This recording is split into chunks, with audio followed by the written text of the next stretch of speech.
নমস্কার বন্ধুরা, welcome to Gurukul study centre. My dear student, আশা করি সকালেই তোমরা খুব ভালো আছো। তো চলো সরাসরি আজকে আমি শুরু করছি। তো আমাদের গুরুকুল স্টাডি সেন্টার আমরা বেসিক্যালি টেকনিক্যাল এবং নন টেকনিক্যাল দুটো সেকশান আলাদা আলাদা করে করাই। টেকনিক্যাল সেকশানের পিএসসি, কেএমসি, কেএমডিএ, নির্মাণ সহায়ক থেকে শুরু করে যে বিভিন্ন টেকনিক্যাল এক্সামগুলো রাজ্য সরকারের হয় সেগুলো যেমন আছে, সেক্ষেত্রে রেলের junior engineer, assistant loco pilot, DRDO, ISRO, ভাবা, এই সমস্ত একটা সেকশান। আর অন্যদিকে আমরা পুলিশ এবং গ্রুপ সি, গ্রুপ ডি যেসব পরীক্ষাগুলো সেটা আলাদা আলাদা সেকশানে আমাদের পড়ানো হয়।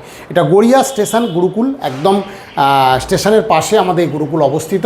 তো বিষয়টা হচ্ছে, তোমরা অনেক দিন ধরে আমাকে ফোন করছো বা করেছিলে, সেই সংক্রান্ত একটা ভিডিও অলরেডি প্রোভাইড করেছি যে স্যার এই যে 33% যে মহিলা রিজার্ভেশন হয়েছে, সেই রিজার্ভেশন কি সমস্ত পরীক্ষার ক্ষেত্রে অ্যাপ্লিকেবল? হ্যাঁ, অবশ্যই এই নিয়েই আজকের আমার এই ভিডিওটা। তাই বলবো, যারা একদম আমাদের গুরুকুল স্টাডি সেন্টারে নতুন আছো, তোমাদের বলবো আমাদের এই চ্যানেলটা সাবস্ক্রাইব করো। এই সংক্রান্ত হেল্পফুল ভিডিও তোমরা পাবে এবং অবশ্যই যদি যে ভিডিও ভালো লাগবে তোমরা সেটা শেয়ার করো, তাহলে অনেক বন্ধুরা বিষয়টা জানতে পারবে।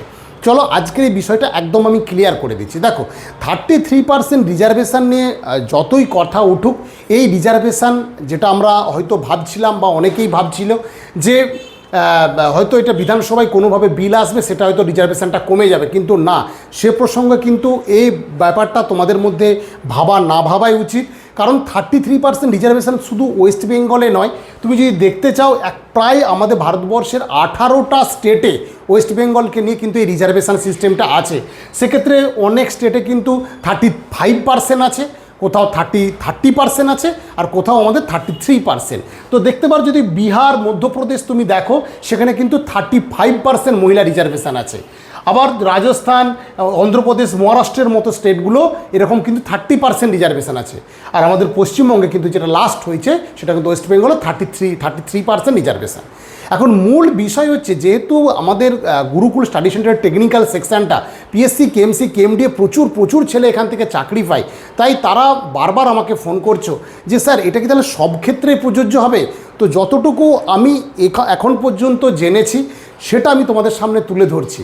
দেখো, 33% রিজার্ভেশন সেটা কিন্তু বিভিন্ন স্টেটে গ্রুপ এ এবং গ্রুপ বি এর ক্ষেত্রে কিন্তু প্রযোজ্য নয়। হ্যাঁ, দু একটা স্টেটে গ্রুপ বি এর ক্ষেত্রে প্রযোজ্য আছে। তাহলে যদি গ্রুপ এ এবং গ্রুপ বি এর ক্ষেত্রে টোটাল প্রযোজ্য না হয়ে থাকে, তাহলে যারা পিএসসি, কেএমসি, কেএমডিএ এই ধরনের পরীক্ষাগুলো দিচ্ছ, এগুলো কিন্তু গ্রুপ এ পোস্ট। তাই গ্রুপ এ পোস্টে কিন্তু রিজার্ভেশনে তাহলে ওই প্ল্যানটা সেখানে থাকবে না, এটা ধরে নেওয়া যায়। কারণ বিভিন্ন স্টেটে যেহেতু এটা আছে, সেখানে যেহেতু গ্রুপ এ এবং বি এর ক্ষেত্রে রিজার্ভেশনটা নেই, এবং সেক্ষেত্রে কোনো স্টেটে দু একটা ক্ষেত্রে গ্রুপ বি আছে, তাহলে কিন্তু আমাদের যেহেতু পিএসসি, কেএমসি, কেএমডিএর যে জুনিয়র ইঞ্জিনিয়ার বা সাবস্টেন্ট ইঞ্জিনিয়ার যে রিক্রুটমেন্টগুলো হয়, সেগুলো কিন্তু গ্রুপ এ। তাই গ্রুপ এর ক্ষেত্রে এই রিজার্ভেশন কিন্তু নাও থাকতে পারে। তাই বন্ধুরা বলবো, এখনই কেউ হতাশ না হয়ে প্রস্তুতি যে যেমনভাবে নিচ্ছিলে আরও ভালো করে পড়ো। কারণ দুটো জিনিস, যে পিএসসি আমাদের হয়তো আর আগের মতো নয় যে 2 বছর, 3 বছর, 4 বছর হয়তো পরীক্ষা নিচ্ছে, সেটা হয়তো নাও হতে পারে। পিএসসি অ্যাপ্রক্স একটা ক্যালেন্ডার বের করবে প্রত্যেক বছর, এবং সেই বছরে পিএসসির কোন পরীক্ষা কখন হবে কিন্তু ডিটেলসটা তোমরা পাবে সেখান থেকে। তাই বলবো, যারা প্রিপারেশান অনেক দিন ধরে নিচ্ছ, কেউ 2 বছর, কেউ 3 বছর, কেউ 5 বছর, কেউ 7 বছর, হ্যাঁ 5 বছর 7 বছর বলছি, হয়তো স্টুডেন্ট যারা নতুন তারা হয়তো ভাবছো না, অনেকেই জব করে, জব করতেই কিন্তু প্রিপারেশান নেয়, সেক্ষেত্রে তাদের টাইমটা অনেকটা ডিউরেশন লাগে। আর যারা শুধু প্রিপারেশান, তাদের যেহেতু সারাদিন পড়তে পারে, তাই তাদের ক্ষেত্রে সময়টা একটু কম লাগে। তাই যারা যেভাবে প্রিপারেশান নিচ্ছিলে, যদি অনেক দিন হয়ে থাকে, কেউ এই বিষয়ে অতটা এখন না ভেবে প্রিপারেশানটা রাখো। কারণ যে আগামী ক্যালেন্ডার প্রকাশিত হবে, সেখানে পিএসসি কিন্তু বিভিন্ন ভ্যাকেন্সি চলে আসবে। সেখানে মোটর ভেহিকল ইন্সপেক্টর, যেটা অনেক দিন ধরে সমালোচনার মধ্যে আছে যে স্যার কবে বেরোবে, সেটাও কিন্তু আসার সম্ভাবনা প্রবল।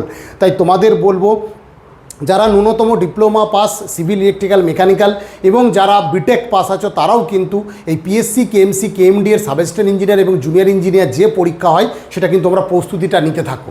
ঠিক আছে, আমাদের গুরুকুলে কিন্তু আমরা নতুন ব্যাচ শুরু করছি, সেখানে কিন্তু আমরা প্রস্তুতি নিতে পারবে, কোনো অসুবিধা নেই। তাহলে বিষয়টা আমার বোঝা গেল আমি কি বলতে চাইলাম।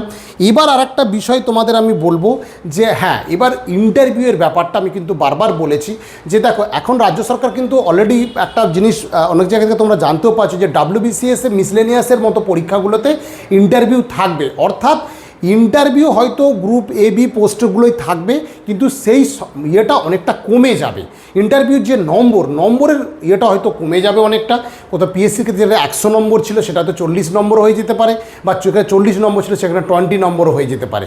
তাই এইটা মানসিক দিক থেকে প্রস্তুতি থাকো যে ইন্টারভিউ নম্বরটা কমবে, রিটেন নম্বর বাড়বে।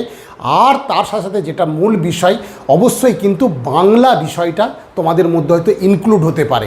একটা 10 নম্বর বা 20 নম্বরের সেখানে প্যাসেজ থাকতে পারে, সেখানে গ্রামার থাকতে পারে, এই ইনক্লুডিংটা হবে। তাই বন্ধুরা এখন থেকে একদম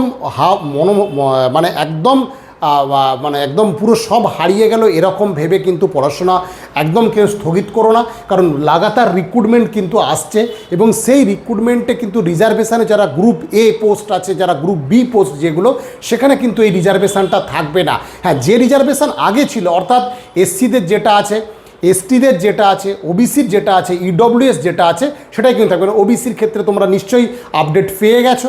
সেই আপডেট না পেয়ে থাকলে অবশ্যই কমেন্ট বক্সে কমেন্ট করো, একদম সুন্দরভাবে ওই আপডেট নিয়ে একটা ভিডিও তোমাদের দেবো, তোমাদের অনেকটা হেল্পফুল হবে। তাই বন্ধুরা যারা প্রিপারেশান নিচ্ছিলে কোনো রকম হাউতাস না ভেবে একদম সঠিকভাবে সঠিক গাইডে কিন্তু প্রিপারেশানটা নাও। আগামী দিনে কিন্তু যারা এই পোস্ট কিন্তু যে 2008 সালের পর 2016 সাল, 2016 পর 2018, 18 পর আবার 22, 23, 24, 25 এইরকম রিক্রুটমেন্টের জন্য অপেক্ষা হয়তো করতে হবে না। প্রত্যেক বছর কিছু পোস্টে হলেও, কম পোস্ট হলেও রিক্রুটমেন্টটা হবে। হ্যাঁ, এবার যারা পুলিশের প্রিপারেশান নিচ্ছ, যারা পঞ্চায়েতের প্রিপারেশান, যারা আমাদের আলাদা নতুন ব্যাচ যেখানে চলছে, প্রচুর স্টুডেন্ট অ্যাডমিশান নিচ্ছ, সেক্ষেত্রে কিন্তু 33% যে মহিলা রিজার্ভেশন, সেখানে কিন্তু বলবৎ হওয়ার চান্স অনেকটাই বেশি। তাই বলবো সব ক্ষেত্রের দিকে নয়, সেটা সিস্টেমেটিকভাবে গভর্নমেন্ট সব কিছু বের করুক, তাহলে তোমাদের ক্ষেত্রে আরও যেটা ক্লিয়ার হয়ে যাবে বা আমরাও জানতে পারবো। তাই যারা যে পজিশানে আছো প্রিপারেশানটা কিন্তু ধরে রাখো, কারণ যদি গভর্নমেন্ট এরকম রেগুলার বিশেষে পিএসসি থেকে শুরু করে পুলিশ থেকে, আইসিডিএস থেকে, পঞ্চায়েত থেকে সমস্ত পরীক্ষা যদি রেগুলার বেসিসে নেয়, সেক্ষেত্রে বহু স্টুডেন্টের মুখে কিন্তু হাসি ফুটবে এবং তার সাথে যারা শিক্ষক শিক্ষিকা নিয়োগে হাজার হাজার রিক্রুটমেন্ট কিন্তু হবে। তাই বলবো বন্ধুরা যারা পুলিশে নিচ্ছ একদম সঠিকভাবে সঠিক উপায়ে প্রস্তুতি নাও, কারণ এই যে সুযোগটা আসছে সেটা আর একটা আমি যেটা ভিডিওর মাধ্যমে বলছি, যদি পারো বন্ধুরা যারা মহিলারা শুনছো তারা শেয়ার করতে পারো। যেটা খবর পাওয়া যাচ্ছে পুলিশের যে রিক্রুটমেন্ট হবে সেখানে লেডি কনস্টেবলদের হাইট হয়তো কমে যাবে। সেখানে যেটা অ্যাপ্রক্স শুনছি, এখনও কথার অতটা ক্লিয়ার না, যেটা আমাদের 160 সেমি হাইট লেডি কনস্টেবলদের লাগতো, সেখানে কিন্তু 157 হয়তো হাইট সেটা মেজারমেন্টে আসবে। তো আশা করা যায় এই সব ভালো দিকগুলো গভর্নমেন্ট দেখবে এবং সেটাই স্টুডেন্টদের ক্ষেত্রে অনেকটা ভালো হবে এবং তারা প্রিপারেশান নিয়ে সবার মুখে একটা হাসি ফুটবে। তো বন্ধুরা সবাই ভালো করে প্রস্তুতি নাও, ভালোভাবে তৈরি হও, এই সুযোগটা কাজে লাগাও এবং যদি ভিডিও ভালো লাগে অবশ্যই বন্ধুদের মধ্যে শেয়ার করবে, যার যেটুকু হেল্পফুল হবে, আর অবশ্যই একটা লাইক করবে। ঠিক আছে, প্রত্যেকে ভালো থেকো, ভালো করে প্রস্তুতি নাও।